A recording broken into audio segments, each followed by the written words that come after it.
Morning. I'll call our meeting to order. Thank you, Jody.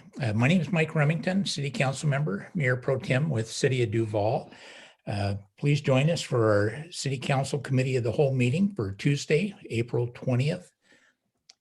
It's now 5:31. Our meeting is officially called to order. This evening we have four specific items: disc golf, our government facilities plan contract, police department equipment purchases, and the Rio Vista Park plan update. So we'll get started with our good of the order. Any items council members want to share? I do have an item. Okay, Rick, go ahead.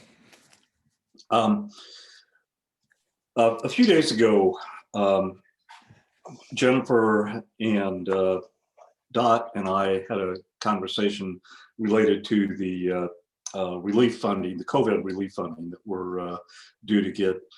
And bottom line is, I think we need some more focused conversation by the council on, on how we'd like to spend that money, what part of it we'd like to go for shorter term items, including, our local businesses, and what part of it maybe for longer term items as well.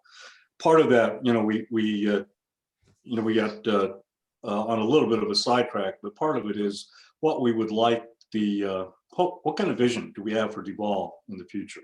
Really, where do we want to take Duval related to all of the growth pressures that we're under, and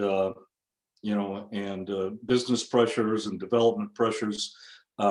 I think the council really needs a focused discussion on that type of thing, including, again, and part of that is a good part of that is the COVID relief funding. And when I say council, I include you also, Mayor, of course. You need to be part of that conversation as well. So the three of us are proposing some sort of a workshop or something that we could just have like I say, more focused time on that, because we really don't have that, that kind of focus time in the council of the whole or the council meetings. And I think a special, like I said, special workshop or special focus time would be well worth our while. Rick, thank you. Mayor? Yep. So thanks, Rick. That's definitely, I've discussed that exact thing with multiple council members. Our challenge at this point is we don't have our guidelines yet. And so I really don't want to bring, and like I asked at the last meeting, for people to start getting ideas and start sending them to me so we can aggregate them and start a larger discussion, because we won't have our guidelines for a while longer. We just got the list within the last few days of what requirements we have to meet to even access our funds. So we're looking at months away before we can actually start doing anything with them. And until the guidelines are finalized, I would recommend not meeting because we have, we also have lots of, staff feedback that needs to be provided as well. And I think everybody needs time to understand what those guardrails are going to be before having a broader discussion about things, because what often happens then is you have discussions about things and get excited about opportunities that aren't possible. So, sure. This has been part of, what we've been discussing all along. So yes, we can definitely do a workshop, but my recommendation is to wait until we have the guidelines in place. Okay. And we don't know if the state's going to put additional strings on us either. Sure. So that's one component. Sure. Now there are some preliminary guidelines out there that I think we've all seen, or at least a few of us have seen, right? And those, I realize those are very preliminary and certainly not, not detailed. But there is some general guidelines, and so there's some common sense things too that we could follow. Again, not committing to anything at this point in time until we have, like you say, the detailed guidelines that we can actually act on. Rick, thank you. I think most of us have seen the MRSP and Association of Washington Cities have sent out those interim guidelines. It really gets you thinking about the possibilities. Like you said, this is pretty does. incredible opportunity we have, and I'm sure we'll have much more focus. Councilmember Langel and then Councilmember Bernicki. Yeah, the one clarification I thought I'd throw out there, and Rick touched on this when he made his comments, is the idea of the vision for Duval. Certainly it's, the COVID money is an opportunity, but I think it's a higher level philosophical, perhaps, visioning. And I think we have to, COVID money is part of it. We understand that. We know more stuff is going to come. There's going to be ideas. Administration's going to have proposals. But I think in our conversation, it was definitely something, definitely not solely related to COVID. There are so many things that are happening which are impacting our city, whether we have COVID money or not. So I just wanted to throw that out as a clarification.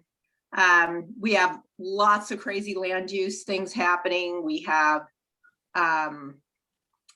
new state legislation. And it's also, the other thing we talked about was a little bit of, when you talk about council members and the mayor specifically having a chance to just sort of relax a little bit and dialogue, we don't have that opportunity.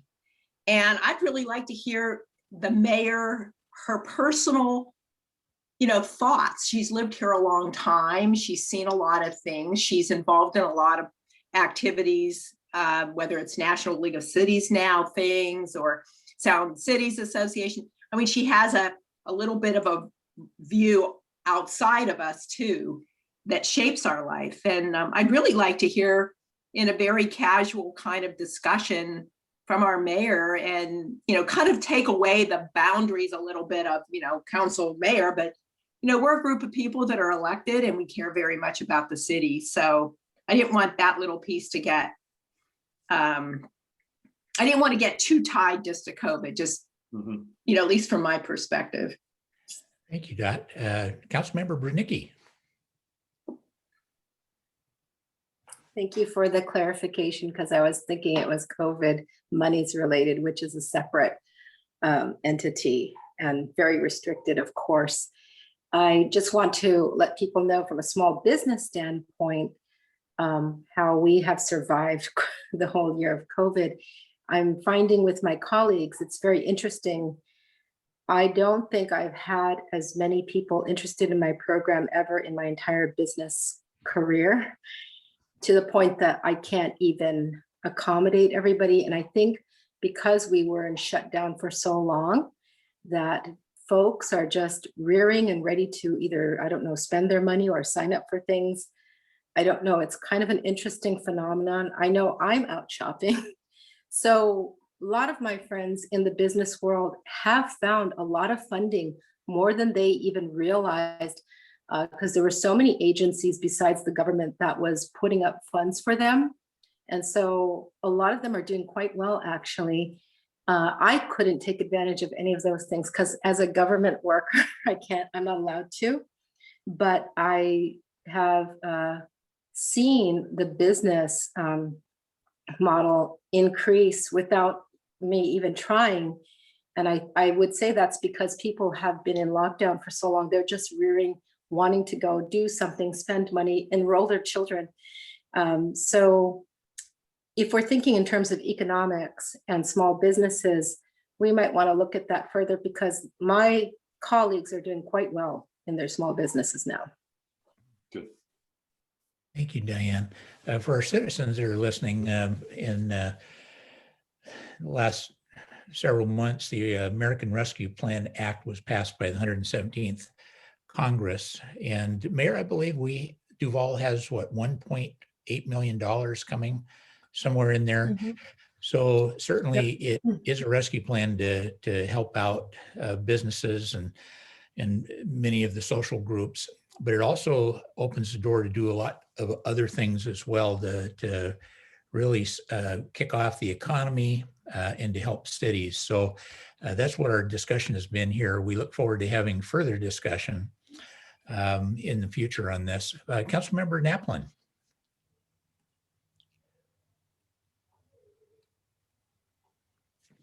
There we go.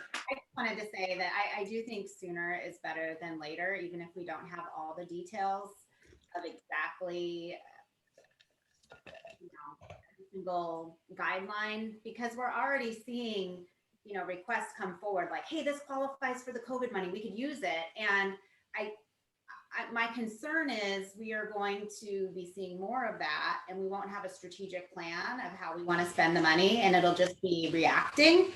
And so I think the sooner we start talking high level strategy about how we might want to spend the money, it will help us pinpoint projects that support those priorities. So anyway, I don't want to wait until all the ducks are in a row to start talking about strategy. I do think sooner better than later, and it takes a while to schedule everyone. So I would like to see something happen soon.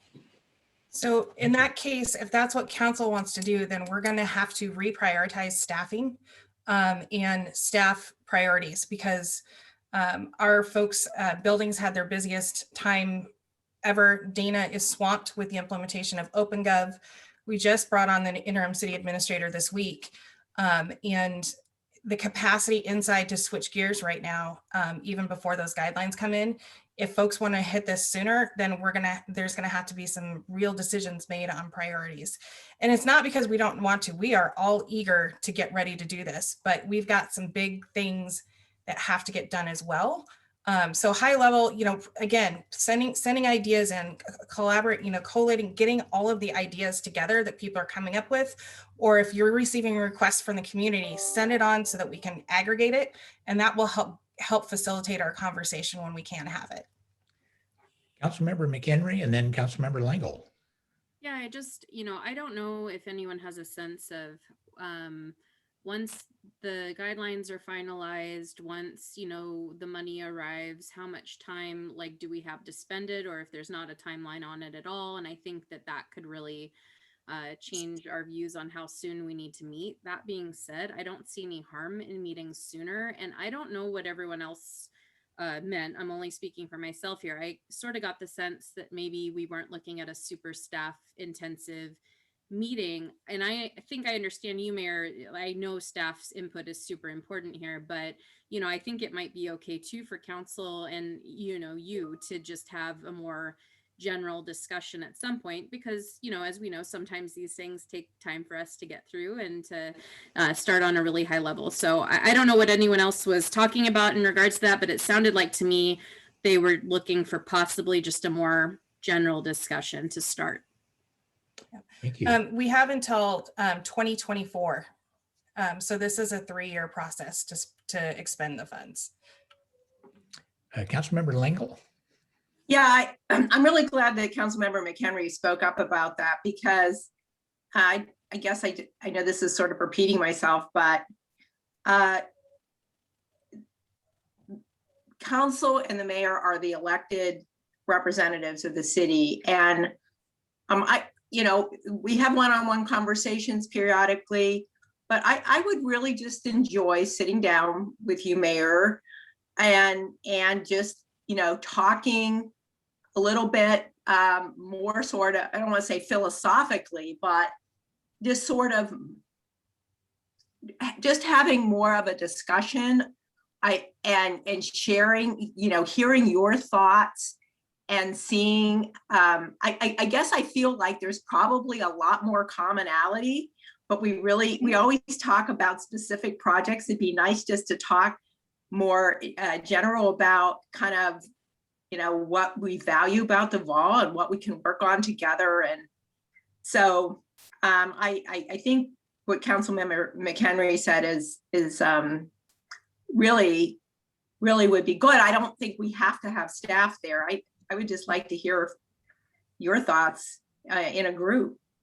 So I think that's actually sounding more like a retreat, because that's, and that's fine too. We could do a half-day retreat and just get together. that would be just fine. Yeah, it would be fun. Councilmember Branicki. Can we do a half-day retreat and not have the staff there, just council and mayor? I think that's what Councilmember Lingo's inferring. Yeah. Well, it sounds like there's general agreement that we could get together and do that.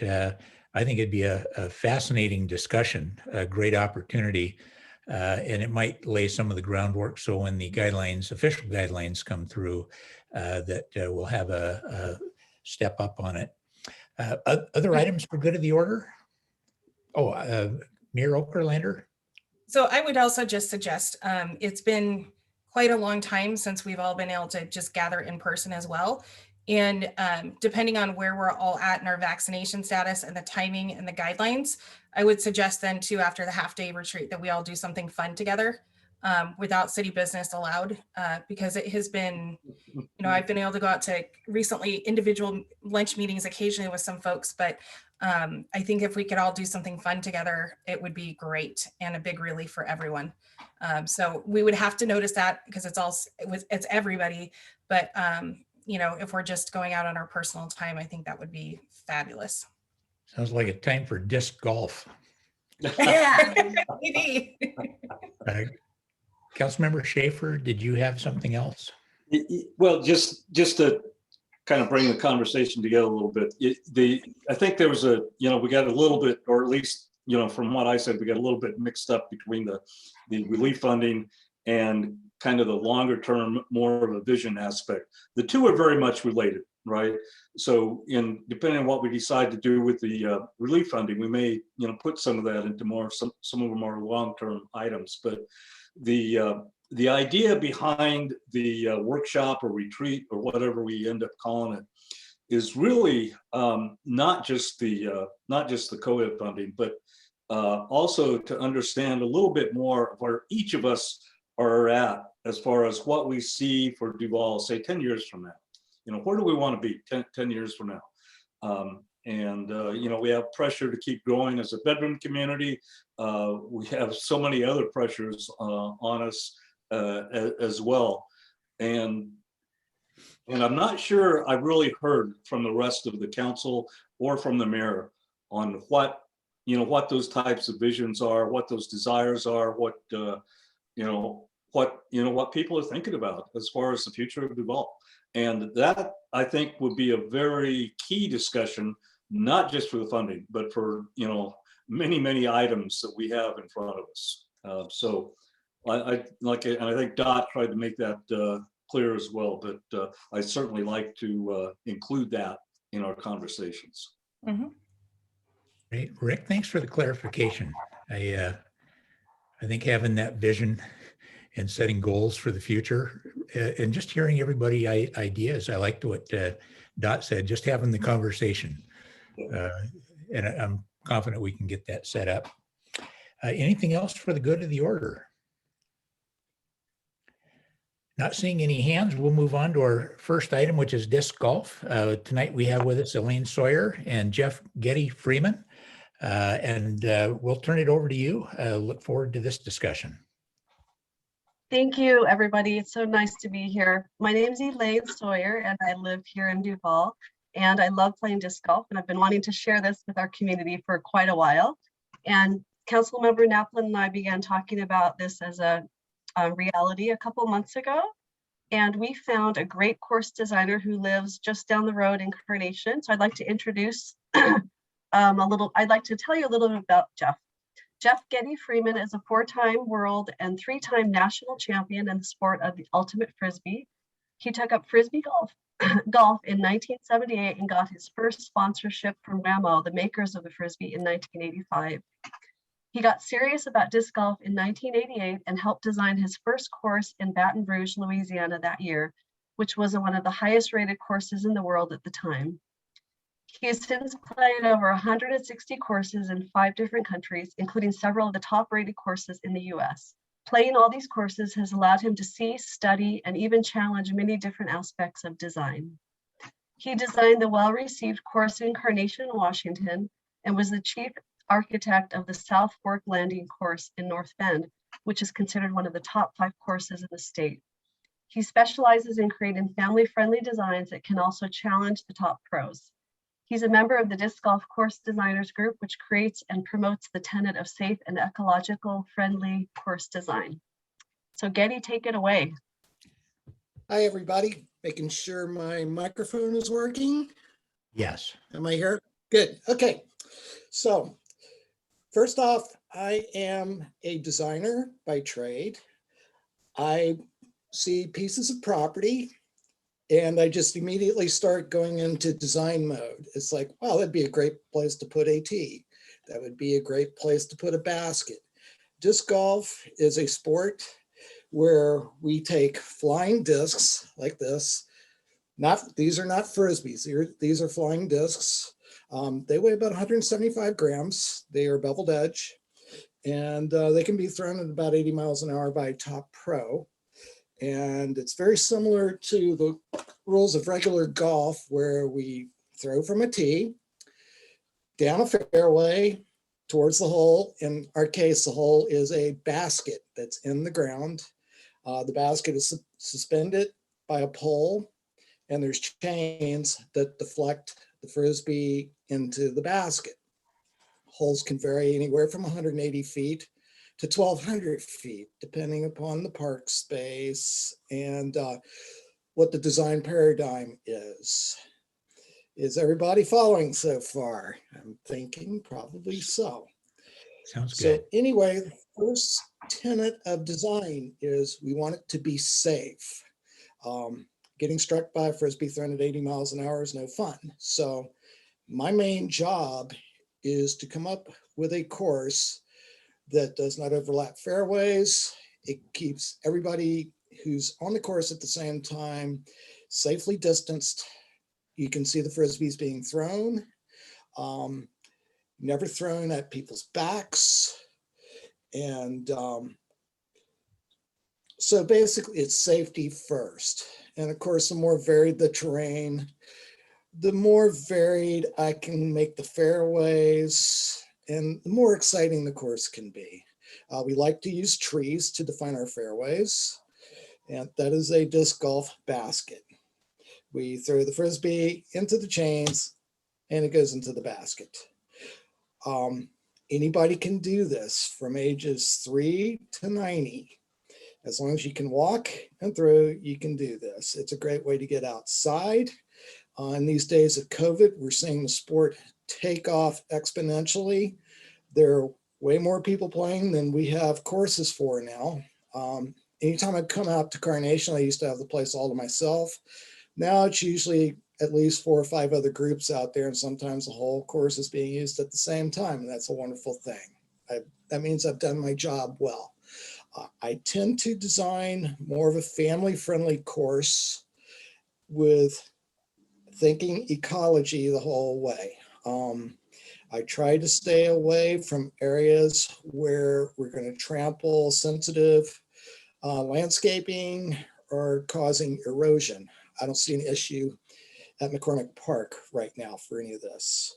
It doesn't cost very much to install a course. We can do this for about $20,000 upfront for our basic amenities, which is tees, tee signs, and baskets. A typical basket costs about $400 to $450. And of course, 18 baskets is what we would like to do. Elaine, can we go backwards? Can we go back to the previous slide, Elaine? Okay, so anyway, at McCormick Park, our upfront costs are going to be mowing. It's very rough out there right now. I know it's a new park. It's not trampled. I can imagine that the grass is probably going to get about 4 feet tall by the end of May, early June. And so it would be great if we could get a start on it right now to where we could just mow some fairways down so we can see what we got to work with. I have no idea what Duval's infrastructure is as far as providing mowers or manpower. That may be a discussion for another day. If we like this proposal and move forward, then I would need to meet with other folks and see what we can do as far as getting it set up to put the baskets in. Other amenities are going to include the concrete to set the baskets and also locking mechanisms so we can lock the baskets to the collars that are set into the ground in the concrete to prevent theft. I don't see theft being a problem out at McCormick Park because it'd be really tough to carry a 60-pound basket all the way back up the hill and down the pathway to a parking lot. So I don't even think that's an issue. Any questions? Very good. Okay. We can go to the next slide, Elaine. Thank you. Okay. So this is McCormick Park, the undeveloped part of the park. I have come up with several different holes, a lot of different concepts, basically using a lot of the 28 acres that are out there. There are mitigation areas with tree plantings that were done very recently. Once again, I'm going to have to walk it to find out what I can do and what I should not do.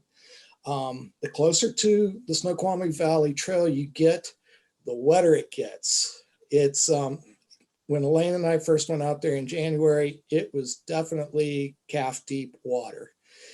When I was out there last weekend, it had dried out pretty well. This is a floodplain. One of the things about installing this course, it's probably going to be needed to be uninstalled every November 1st, come flood season, because we get a 60-ton log come down the river and hits one of the baskets, it will take the basket out. And besides, at that time of year, it is so swampy that it'd be best just to pull the baskets, store them until March 1st, in which case they can go back in. I have definitely got 18 holes plotted out there, probably a few more than that. I would pick and choose the best 18 for everybody. And as far as amenities are concerned, running water is always nice. I don't think we're going to have that option out there. Porta potty and garbage cans would be fantastic. I don't know how easy it is to access to empty garbage cans or the porta potty once a month or however often it needs to be done. They're not necessities. They're nice to have on site for everybody, and benches are nice to have, not a necessity. If a club actually happens, lots of times we'll throw little tournaments for fundraising, and then that's how we generate money for tea signs or benches or anything else we may like to have. Do we have any questions on any of this so far? Very good. So after we are installed, basically all we really need to do is mow the grass. I think out of McCormick, 3, maybe 4 times a year is going to be just fine. Once things start heating up in July, the grass tends to die down and you don't have to mow again until probably early September. And that's really all there is for maintenance. So all the cost is very upfront. And after that, it's a very low cost activity for the whole community. A Frisbee flying disc costs anywhere from $15 to $20. We throw drivers, fairways, mid-ranges, and putters. Typically, you can play a decent round of golf with 2 discs. And that's where most of us started at, with throwing 1 or 2 discs. I carry 30 now, but I am a professional. And you never know where the next world champion may come from. They may come from Duval. Who knew you'd get one from Carnation? I didn't see it coming, you know? And it's funny how it worked out like that. This is a picture of a course in Monroe, Washington. It's a private course called Tall Firs. It was a converted ball golf course. A private citizen actually bought the property, and the top designer in the world came up and designed the course. And it's been very well received up there. The course here in Carnation is always busy. And then The course in North Bend is, the parking lot is always full. There's usually at least 40 to 60 people out there every time I go out there. Sunday, it was just absolutely packed. This is a very popular sport. If you've never heard of it before, the wonderful thing is it's something you can do by yourself or with your family or with your friends and maintain social distance in these times of COVID. And I think that's about the end of my spiel. If there's any questions, especially regarding budget, I can help with that quite a bit. I have contacts and they're actually ready to go at a moment's notice. They've been on notice that I may be ordering some baskets, but of course I've got to get council approval and then I've got to finalize my design. And that's going to mean me going out there a few more times and locking it down, staking it all out and making sure that everything is safe and good to go. That's going to also mean bringing out some of my friends. We're going to take wild shots all over the place to see where Frisbees may land. And then I can tweak the design accordingly. And that's it. Well, Getty, thank you. I'll open it up for questions. With my own Frisbee skills, we don't have any sand traps, but we do have a river. I see my Frisbee in the river. Okay, river is not going to be in play. So council or staff, you have questions for Getty? Councilmember Schaefer and then Councilmember Hoag. Let's see. So with regular golf, there's a concept of 9-hole courses around. Is that also done for disc golf? Yes, we try to stay traditional like that, 9 holes or 18 holes. Sometimes you'll see 12. I designed a 7-hole course. I designed a 4-hole course in North Bend. And we try to stick with the traditional aspect of golf, but there's no set rule that we have to. The Carnation course, I have 9 baskets and 2 tee pads for basket. And so it is an 18-hole course, but it only has 9 baskets. You go to other courses around the country, you may see courses with each hole has 3 different baskets, 5 different sets of tees, and you can just, it's an infinite number of courses that you can make up on a single piece of property. You could do this in Duval if you wished. I would start small and just see how it goes. I can tell you that here in Carnation, it took off wildly. We were laughing earlier about the city council going out to play golf. Guess what we did? I took the city council out for a day trip and we played golf and it was hilarious. Not bad. Let's see, to continue that now, you highlighted 28 acres. Is that correct? That's according to the map. It says it's 28 acres. Am I utilizing all 28? No. I found the closer to the river I got, the rougher the terrain was. And frankly, I just don't want people throwing towards the river. Let's keep it pristine. It'd be nice to have it as a hazard, but I think on this particular piece of property's case, it'd be nice to have a bench by the river, but I do have 1 tee by the river, but we're throwing well away from the river. Yeah, no, that's good to know. It's good to know we have some flexibility as well. I am a little bit concerned about the amount of land that we might, have whatever kind of environmental impact on. This doesn't take watering or fertilizer. We don't have greens like we do in the concept of regular golf, right? Is there any considerations like that? No fertilizing, none of that stuff.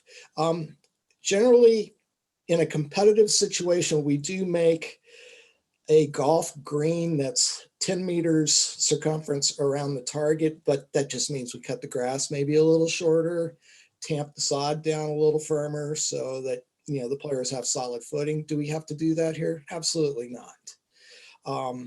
Generally, the courses age themselves as they get played. You don't just set up a golf course and start hosting massive Frisbee tournaments out there. This takes a little time. You guys have a population of 20,000, is that right? No. About 8.5, I think. 8.5, okay. We had 800 here when I put this one in. I foresee this thing, it could take off fairly rapidly as word gets out. We definitely have players that already live in Duval who come to play here in Coronation, Elaine being one of them. A lot of folks come down from Monroe to play my little course here.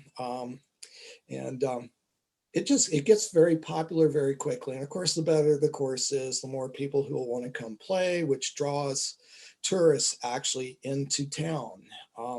Some folks will see my name on a golf course and they'll go play it because my name is on it. They know that it's fun. Like I said, family friendly always, because frankly, I'm trying to draw folks into the game. It's a fantastic game. It really is. Sure.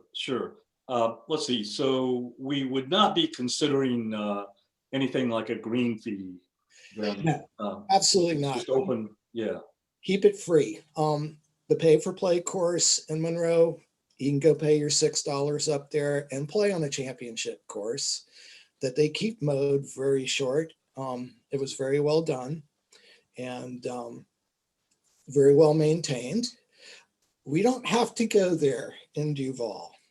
Yes, it would be great if it grew into a course like that, but it takes a long time. Sure. And so I kind of already asked this question, but I'll ask it again. So no special considerations. I mean, as we get people using the course, it's going to have paths worn down. It'll be, muddy part of the year, even in the summer, as we know. Is that an issue? It can be. When you throw the Frisbee, your lead foot that you plant with, you want solid footing there. I would probably wear football cleats if I played out there, just to make sure. When I was out there the other day, though, it wasn't muddy at all. Yeah. It was quite dry. I was very surprised. Unlike in January, when it was like, I'd just gotten off a knee surgery and I was sliding all over the place and I was using my walking sticks and I had a lot of doubts. Mm-hmm. But I went back after things dried out. It's like, okay, this can work. And it's going to be a seasonal thing. Like I said, sure. It'd be best once the flood season comes, we pull those baskets. And that's part of the cost we'd have to consider, the staff cost to go and, pull those and replace them every year. Exactly. And it would only take a couple guys, probably a couple hours, twice a year to do that. So in long range scheme of things, it's not very expensive to do that. Sure. Well, Getty, it looks like we have a couple other questions for you. Councilmember Hogue, and then I believe Councilmember McHenry. So can you share with us what the tees are made out of? Sure. There's several different ways to do it. The most common way is you're going to see 4-inch concrete slabs that are generally 6 feet wide by 12 feet long. I'm not a fan of concrete. Concrete's permanent. I'm an old hippie tree hugger. Like, give me something that's a little more fluid, environmental friendly. What I like to do is I'll actually dig a nice flat spot, frame it in with 4x4 treatment lumber, fill that up with 5/8 minus gravel, and then overlay that with artificial field turf. Like I'd assume that's what they play football on over at Cedar Crest, but you'll find it at any high school stadium in the state now. And I'll overlay that. And a lot of the schools, they change their fields out every few years and they're looking to give that stuff away. We just have to go get it. And so that's my favorite way to make a tee. It's not very expensive to do. It's manpower. We can have work parties amongst the disc golf community to alleviate some of the costs to where all we're really paying for is the materials, which is 4x4s, crushed gravel. That's what I would do in Duval. Actually, it drains really well and drainage is going to be important. And just say no to concrete. Councilmember McHenry. Thanks. I had a couple of questions. First off, thanks for the presentation. It was really interesting, and I'm excited about this. It sounds like a great idea. You mentioned it's family friendly, and it's kind of everyone from different walks of life can join in. I was curious, does that in general translate to, if there's a family out there with kids trying it out for the first time and a group of pros show up, are they generally like patient and accepting, or work around going around them if, they're going a little slow? Most of us older pros get it. We were all there before.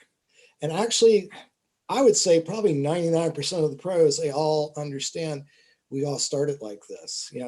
The first time I played, it was terrible. I was awful, but I enjoyed throwing the Frisbee. And so I was just hooked immediately. Actually, most pros are, they'll help out. Yes, you're gonna run into that one guy. It's like you're gonna run into that on the golf course too, though, the regular golf course. Sure. That one guy, and it happens. Doesn't happen very often.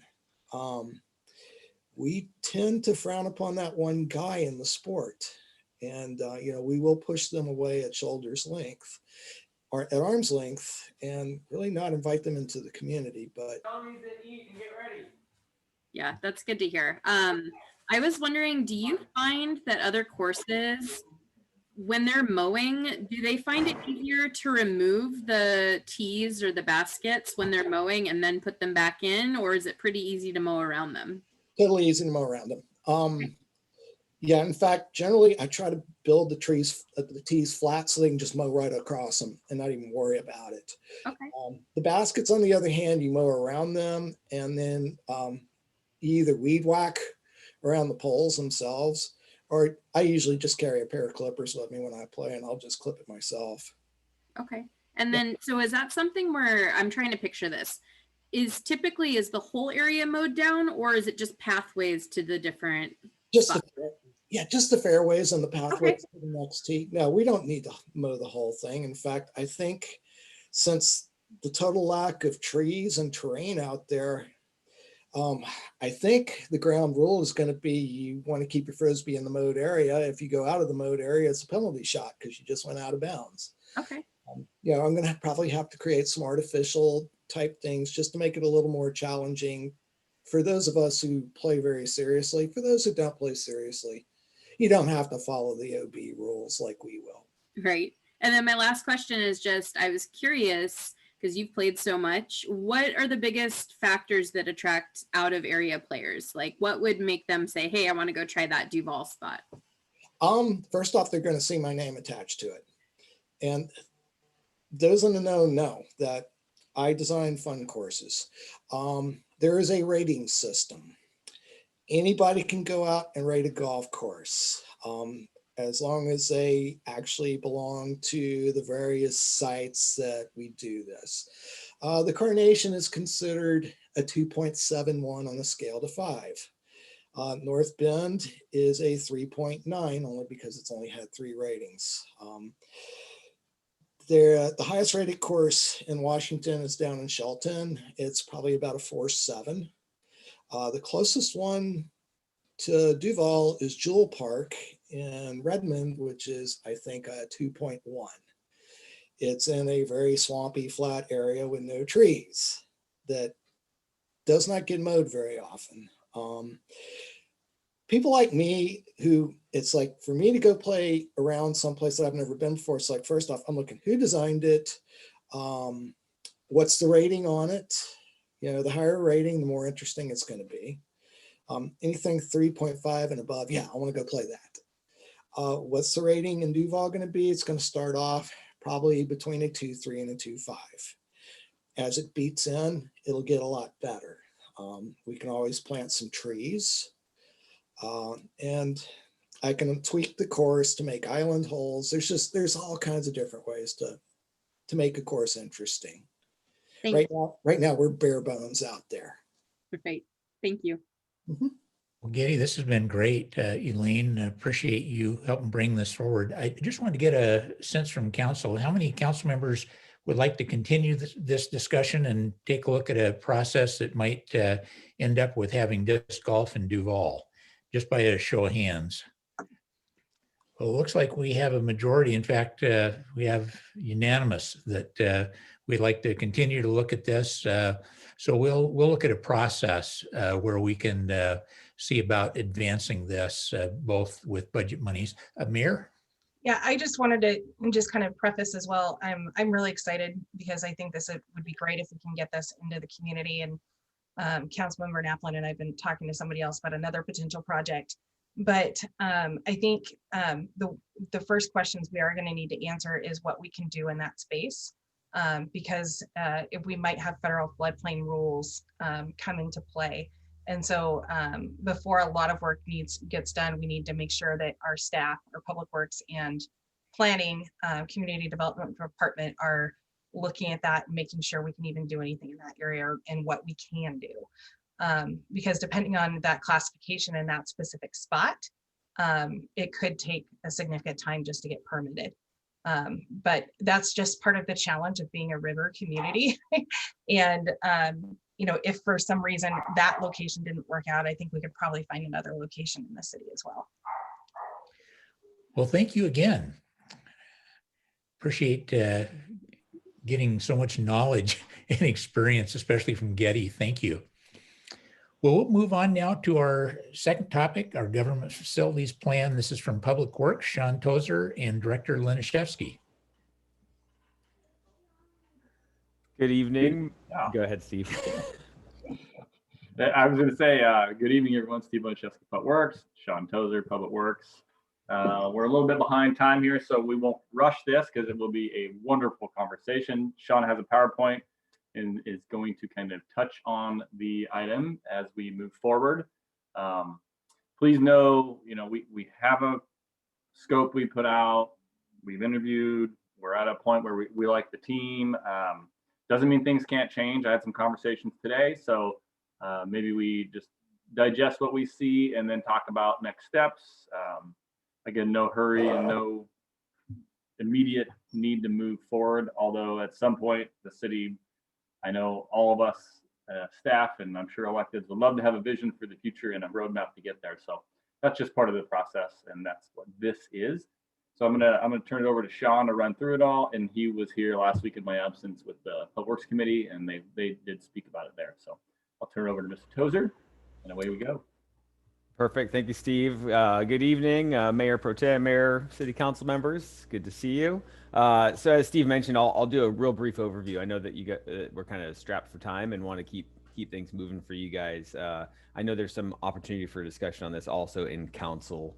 But again, the magic's sort of at the end in the discussion. But just as setting the table a little bit as far as where we've been and how we got to this particular spot. Obviously, there's been a lot of conversation about the city and figuring out its capital facilities, understanding what we have and how we need to treat it, what needs to be fixed, what our potential are, what are our areas that we don't have potential. And so a section in here, this is stuff directly from the statement of qualification, or not the statement, the RFP. But it says that the city desires the development of a sound, actionable, and fiscally responsible multi-year facilities maintenance and asset optimization plan. That's a pretty big undertaking. You see the list of facilities we have. So again, these consultants went into this knowing this was a very prescriptive document, and that we were looking for really kind of an all-encompassing strategy. In the project description, we talked specifically about wanting to have firms that could do a condition inspection for each facility. So crawl in and out of each facility, make sure that we understand our assets completely and what condition they are in right now. That means opportunities and also, the negative aspects as well. Also in the scope of services, again, this is the brief overview was taking a look at what we need, understanding, or take a look at what we have right now. How does it work? Is it up to par? Is there things that we need? What are our needs going to be in the future? And how do we find a strategy to connect the two dots? And I know I'm blazing through this pretty fast. Basically, what we outlined was 5 tasks. These 5 tasks are as follows. So it's that facilities condition assessment, the capital facilities improvement plan. So looking at how you go ahead and rehab, renovate, or rebuild facilities. operational work planning. So how do those departments interrelate? How do those facilities interrelate in the plan? The financial analysis, again, of how do you afford to do what you need to do? And then also the real visioning part, which is taking a look at everything we have, all the different pieces, and how do they fit together? Do you start a new puzzle? Do you still work up with what you have? Or, what's the best strategy for the city? So in the proposal, a couple of things that I just kind of threw out as key elements. This was not from the proposal document, but was, again, this is obviously a major undertaking. It's almost, generational, right? This is something that these are facilities that we've inhabited for many, many years. Some of these we've owned for decades and decades and decades. And we will continue. The city's not going away. It's not going away anytime soon. It's going to be here. It's going to outlast all of us, more than likely, right? Knock on wood. The RFP had many eyes on it. So there was a lot of discussion amongst council and staff and really over a number of years about things that were priorities. And so I believe a lot of those elements were included in that RFP. And again, hopefully it's a strong basis of agreement on how it got started. Again, ultimately, the goal of this project is to answer those unresolved questions, things that have been really kind of shadowing us for a number of years. How do we take care of the facilities we have? What facilities do we need? And how do we move forward in a responsible fashion? So really accomplishing those long-term goals. And then again, something super important that I'm sure is a goal of everybody is we need a plan of action, not a plan of plans. So if we just make a plan to let it sit and look at and do nothing with, we've really missed the mark completely. And so hopefully we can find a plan that all of us, get behind it and we move forward on. So as you probably saw in the council documents or in your packets, and you guys have a lot of information to go through. I don't know how closely you go through it, but I summarized in this table the different costs. So that's really what we're talking about here. The dollar figure is high. It's a large amount of money, big investment. But again, I wanted to make sure we sort of broke that down by each of the main consultants, and then also kind of looked at how that compares. So I have some items in here on the tasks, so what tasks those sub-consultants worked on, how their rate fee was or rate structure was set up. Again, ARC is managing, so they're the primary consultant. We pay all the sub-consultants through ARC, so they're in charge of managing each of these sub-consultants and their performance and maintaining them on budget. So I sort of did a breakdown. Some of this was included. A lot of this was fixed fee or hourly, and some of it was a fixed plus. So sort of a hybrid where they said, well, we estimate this amount of hours, but if we go into more, here's some set up billing rates. So again, this is just for basis of comparison. This is just for fun to have data. I just wanted to make sure I kind of detailed that out and you could see how each of these consultants fit in the scheme of the entire fee. I did a little bit of back of the napkin math and also looked at task one, which is the facility evaluations. That's a huge amount of work. It's almost 47% of the entire cost. That's with me making an assumption about ARC's cost, but just with sub-consultants, the $112, almost $113,000 of the total. So it's a pretty massive undertaking just in the facility evaluation before you get to a lot of the other planning elements that are really important and things that we want to accomplish. Again, I won't spend a whole lot of time on this. I can come back to this table if you guys would like. It's just dollars and cents. I think the really important part, again, where this magic is, and it might be now, it might be later, it might, who knows, but it's just understanding where we are and how, this council and how everybody wants to move forward with this particular project. We have a few options available to us. We can generally accept this scope and fee and say, hey, this is a representation of exactly what we asked for, which it is, and we're okay with this investment and moving forward. We would go to the consultant, we would ask for some minor revisions. There's always minor revisions, come to the final cost and bring it back for further discussion and approval. We can modify the scope. And really the only way I see that it would be reductions. So it's to what extent, what's important? Is it the accomplishment or is it the cost? And that's where there would have to be a lot more feedback as to what do you exclude? Right now we have an all-inclusive, all-encompassing project, and to cut it down, how exactly do you want to go about that? Or it could be something else I haven't thought of. but those are the two main ones I really wanted to talk about. Was, you know, those are kind of what's right before us right at this moment. Anything else is something completely out of left field. But we did talk with the consultant this afternoon a little bit and asked him, so we 1, 2, 3, 4, 5, we're very linear. That's how we set this up. We can do 5 before 1 if we want, or we can do half of 5 before 1. So we can accomplish some of that visioning prior to us doing facility evaluations. So there is a little bit of option. There's a little bit of room for us to tweak how we order this. So if there are some properties that we don't think we need to consider that far, we don't want to go through the facility assessment process, we might have that option if we do some of that visioning first and are willing to put a couple on the table. So that's my spiel. A lot of information, I know. Again, I said the magic's in discussion. So, Sean, thank you. It sounds like we're not going to resolve it tonight, but I would like to hear just, you know, you presented this and hear general thoughts from our city council members to start to guide our direction. I believe Councilmember Schaefer and then Councilmember Brunicki.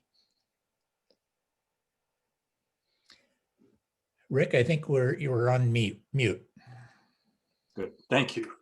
Sean, you mentioned modification of scope is a possibility to reduce cost. I guess I'm a little concerned about that because, you know, as you stated right at the beginning, what we're really after is a plan of action, not a plan of plans, right?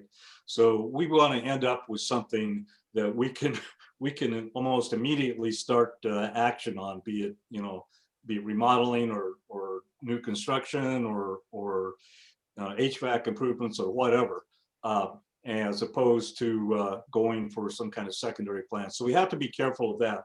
We do want to reduce our scope. The other question, and this is probably the one you don't want me to ask, but we had $50K in our budget, right?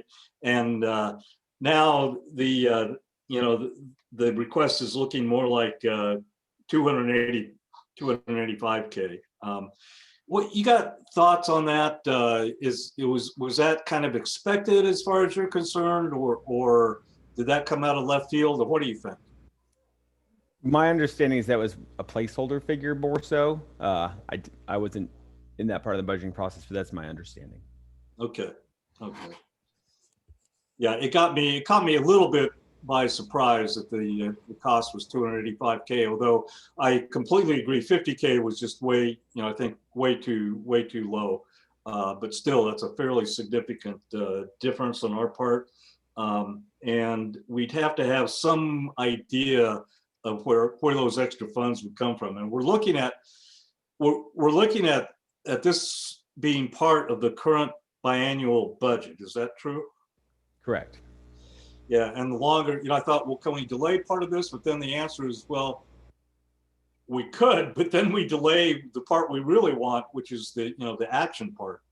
So I don't think spreading it out over multiple years is probably a good idea. But I'd like to hear your thoughts, or anyone else that they think we could get the essentially the full budget from in the current biannual. Or I could try to answer it. Good evening, Dana Mason, Finance Director. So we could, we could divide up the costs by use of building and use fund balance, which is since it's a one-time cost, it's a pretty reasonable use of fund balance. And we do have some good-looking fund balance out there right now. Enough to cover this, Director? Yes, we do. We do have enough to cover it. Councilmember Brunicki and then Councilmember Langle. Yes. So two things. One is this is desperately needed for many years. Mm-hmm. And if we decide to go forward, certainly we want to be comprehensive about it and get it done appropriately. But the other question I had was, we also have talked for many years now about City Hall and selling off some properties and that sort of thing. So I think I'm trying to sort of weigh investing into all the facilities, but at the same time thinking if the decision down the road is to sell some of those facilities, is this action beneficial to if the council decides to do that for the City Hall, or in general, is this process going to be beneficial for those next steps when we do look at the City Hall and implementing that going forward? Thank you. Councilmember Langle and then Councilmember McHenry. There we go. Okay, when the scope of work came out, I think I have 3 of my 4 points, so I'll share. The first one was that I wanted to be sure, I asked a question, how is this RFP actually going to be interrelated with what we already funded, which was remodel the Public Works building. And this scope of work is so much larger than, it's not clear to me how that gets integrated into it. It wasn't clear when the RFQ was, I guess it was RFQ was out. I made that as one of my comments. The second comment I made was that it was very ambitious. I think it's ambitious is actually my quote. And the reason I made that comment was because of my next comment, which is I said, it wouldn't surprise me if the project needed more financial support. It was a very, very ambitious RFP. What I would suggest is a couple of things. The first thing I would suggest is, what is the core thing we need out of this work? That's the first thing. The second thing is, I think the scope of work could be broken into phases. And there could, it might be that we want all of this done in these 2 years, but it might be that it actually spans a longer period of time, because as you complete one phase, it's going to affect other phases. Potentially it just rolls smoothly, but it also may not. So I don't know that it, from my view, I'm not sure that it has to be completed in the 2 years, the whole scoping. The other thing is, what I thought we were trying to do with this was really understand our facility needs from a functionality and public service, a functionality for employees, public service delivery, and that drives space planning. And I sent over to Public Works just an example of a handbook, actually, the state uses for that kind of thinking. So to me, a first product really is doing some planning work around what our employees need to deliver public service, and translate that into some space calculations, so we can understand how that would fit into the remodeling plan. And a piece of that might actually go one other step, which is to do what I call a massing study. And what a massing study does is sort of takes the hypothetical situation. I mean, we could use our 2-acre parcel, for example, as the hypothetical site, and just look at what that massing would look like on that type of property with that type of zoning, those types of setbacks.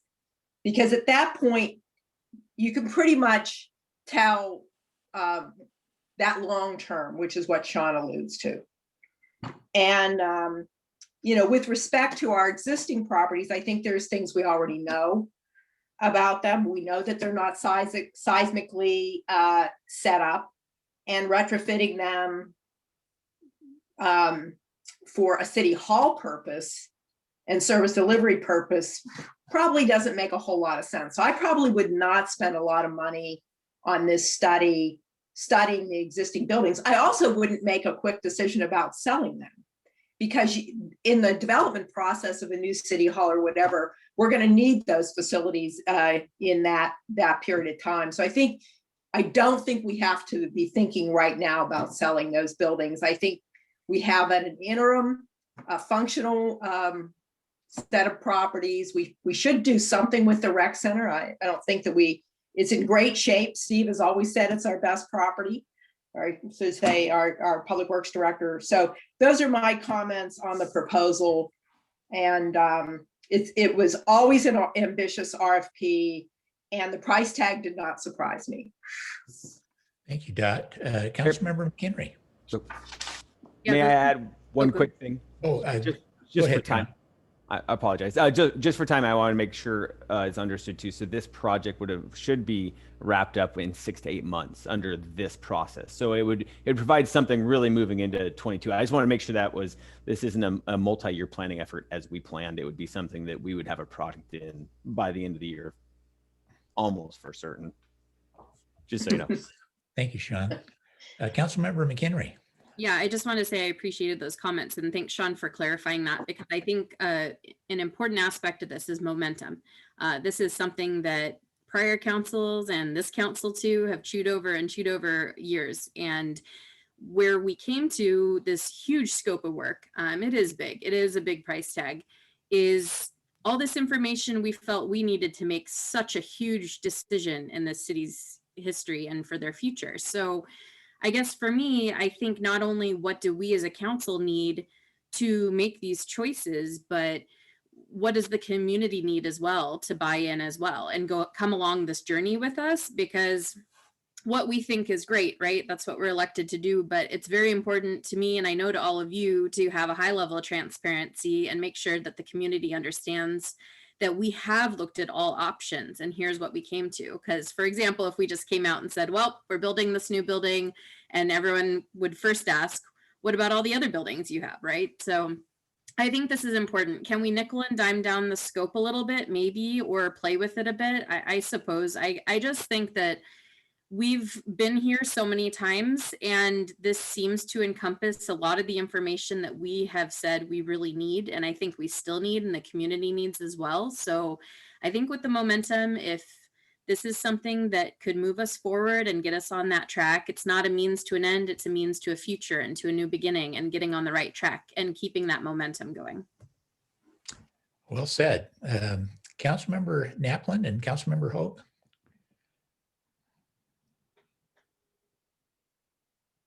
I think you're on mute, Councilmember Naplin. I just want to say I'm a little torn because I love information and data, and the more the better. But just looking at this, I have a bit of concern that we're diving extremely deep on buildings that, you know, we would have no intention of implementing some of the deficits in the buildings because they may not be in a strategic plan. They just aren't feasible once we learn, you know, what our needs are for staffing. So for our operational buildings, I think getting all the way into exactly how you would seismically retrofit a building on a building that we know just isn't going to work. It does feel like a lot of the cost related to this this project is diving very deep into a lot of details. And I do think we have a lot of that information in the project we already completed internally and with the help of an inspector. You know, we spent a lot of time, and our public works director itemized and prioritized. And so I think we have a pretty good idea on a lot of our buildings. If they are part of a long-term plan and we do need to seismically retrofit them, then yes. But it seems a little bit odd to, you know, go with a fine-tooth comb every single detail of the electrical wiring of a building, you know, and come up with recommendations. I don't know. It seems a little overkill. So for me, I would like to look more at a strategic plan and really understand what are our needs in the future.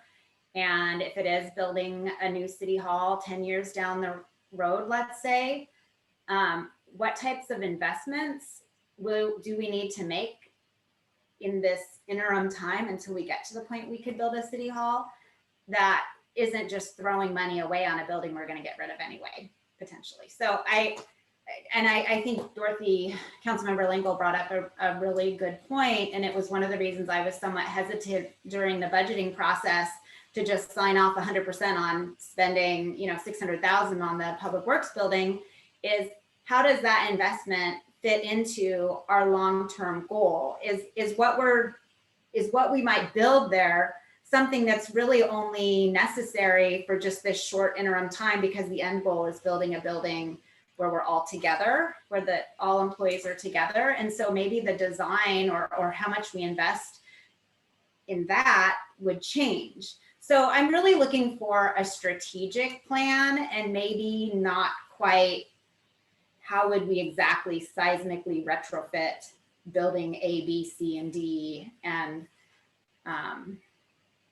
anyway, I hope that makes sense. Thank you. Councilmember Hoag, we haven't heard from you yet. Thank you. I appreciate, Sean, that you said that this is a plan of action, because that was my first thought, is like, we could end up with this really great plan, but I would like to see where it's going to go, what's going to happen with that. My question would be about the inspections that we already have. And it kind of goes along with what Councilmember Naplin said, is that, do we really need more detailed information about the extra buildings or the current buildings that we have? And will the inspections that we have be useful in this whole plan forward? Are they going to be utilized? Yes. Yeah. They have copies of all the inspections, and they do plan to incorporate all that information, and then they're doing their own due diligence bits with a bit more specificity than was provided in any of our inspections.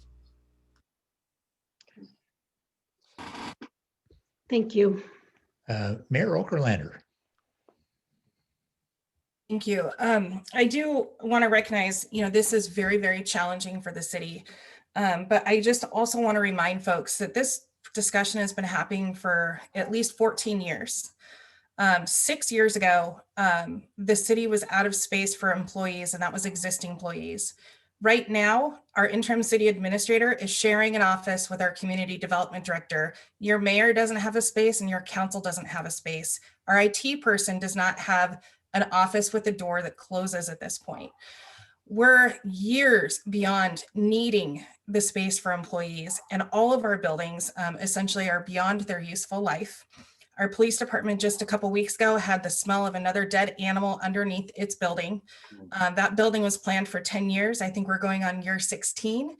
So my really big concern here is we can't wait to act. This process, during our first budget process, we had a discussion about selling a couple of buildings to kickstart the process of moving forward with space analysis and getting a new building in place, knowing that all of our employees scattered over different buildings create significant inefficiencies. I think one of the big challenges is that in reality, none of our properties are functioning well. All of our HVAC systems are out of date, which we had to budget for. And the longer we wait in this process, the more we're going to invest in routine repairs that we may not need to make if we get plans moving. Now, if council wants to throw this out and start the process of site selection and design for a new city hall, I can tell you beyond a shadow of a doubt, we don't need a consultant to tell us we need more space. We don't have space existing. When you have elementary school groups pre-COVID go through City Hall and tell you on a tour and tell you it's a dump, that's a problem. And it's a problem for the image of the city. And that's just the cosmetic side of it. Our buildings are not functional. It is very challenging. And we can't afford to wait to do something any longer. I'll be clear, if we have an earthquake, we have no way to operate the city at this point. And how long are we going to sit on that, knowing that information and knowing that we won't have an ability to operate the city because none of our buildings will make it through the big quake. And we can talk, I think that's of course the big unknown, but look at what we've gone through just in the last 3 years as a city. We've had some really significant floods, 100-year snowstorms, and now a pandemic. We've had wildfires in other cities nearby that opened our eyes to the other emergency management risks we have. And we don't even have a place for our emergency operations team to work when we do have an issue. So we're really looking at the basic core functions of government and the ability to function well and function safely and provide the services for our community moving forward. It's not that anybody wants a big flashy city hall. We can definitely change the scope, but if we change the scope, my ask is that we move forward with the bigger project. We are going to have to do the remodel before. We need a city hall in less than 10 years. We needed it 5 years ago.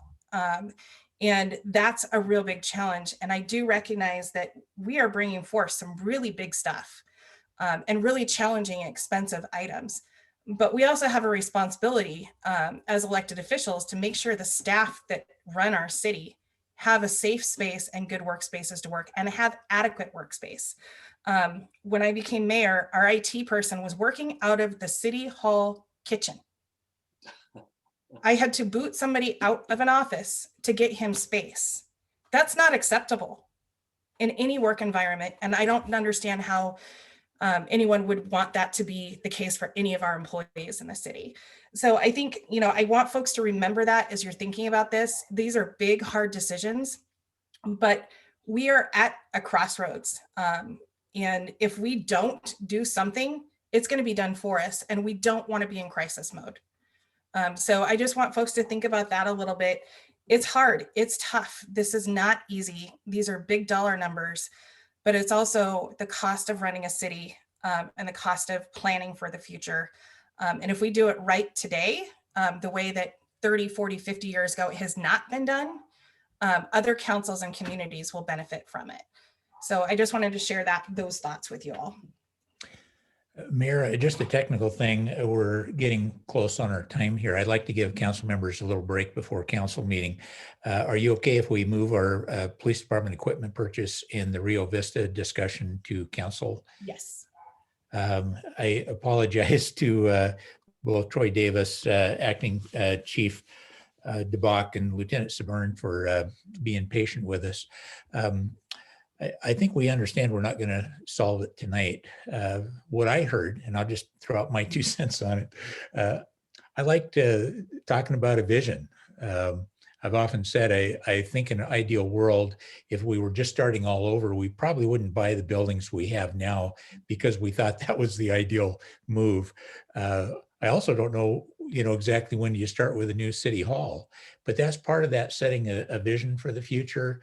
I really like the space needs analysis. Tell us what we need. Can we make what we have work, or do we really need that new city hall? And the other thing that I think for me personally is just recognizing, Mayor, that our employees have done a really good job of making this work. When I last toured the police department, if they had a little cubicle, they figured out how to fit the equipment they needed into it. There isn't wasted space. It's pretty much all taken up at this point at City Hall and our other buildings. So we do understand that we need to be able to make some decisions. My suggestion is that we ruminate on this a little bit. We're going to bring it back for further discussion and a chance to really ask our questions and see if we can't collectively work towards a decision on where to go with our, with this plan that we all know we need. The consultants really laid it all out, and it's a very aggressive plan. But I think, as the mayor said, if we know we need a city hall in the future, I don't know what that timeline looks, but we don't need to spend a lot of money looking at electrical on 80-year-old buildings if we know we're moving forward. Well, with that, Dot, I know you had some input. Can we? Yeah, I was just going to do, I just was following up on something Sean said, and I hope Sean, correct me if I'm wrong, but I thought what I heard you say was that evaluation of our existing buildings, your rough guess was that was about 47% of the cost of, I think it was $289,000. So if you did not focus on our existing buildings, if we got right to work on understanding our space needs, I call it a massing study. I can give you an example of what that looks like. That means our immediate commitment in, Jennifer used the word strategic thinking, trying to figure out, that collective need. That would, using Sean's 47%, subtracting that means that we would be investing out of this 2 years, $153,000 plus or minus. So Sean, you correct me if I misunderstood what you said. So no, your number's right. The sub-consultant number is 112,635. So that's the easily able to identify their task one. And then I used sort of an averaging for ARC to make an assumption. So yeah, that's what got me to 134 plus or minus. Certainly. Okay, so that would be, I think, I don't know, I still question whether it's really doable with citizen input and participation in that time frame. But to me, that would give us a focused project. And then, time is going to evolve during that, and we'll figure out what we're doing with the other buildings. It's not really germane to the money of it right now. So anyway, that's what your 47% meant. Well, thank you, Dot. Well, with that, we're going to move our last two items, police department equipment purchase and the Rio Vista Park Plan update to city council meeting. We'll see there at 7. And with that, we are adjourned. Oh, Steve, go ahead. Just a quick one. So we do have an item on council. I was not intending to discuss anything there after having this conversation, and maybe we talk and bring it back to the next CAL and get it in again, or see what the council meeting or the next meeting is too. So I don't expect any more discussion tonight, but we'll wrap it up in another meeting and share more. Does that sound fair? That sounds great, Steve. I think we heard people are ready for a plan of action. So we'll work together on getting it there.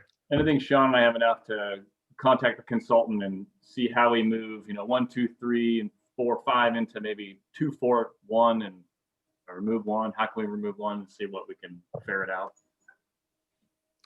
Thank you, Steve. Okay. Well, with that, we're adjourned. We'll see you at city council meeting at 7.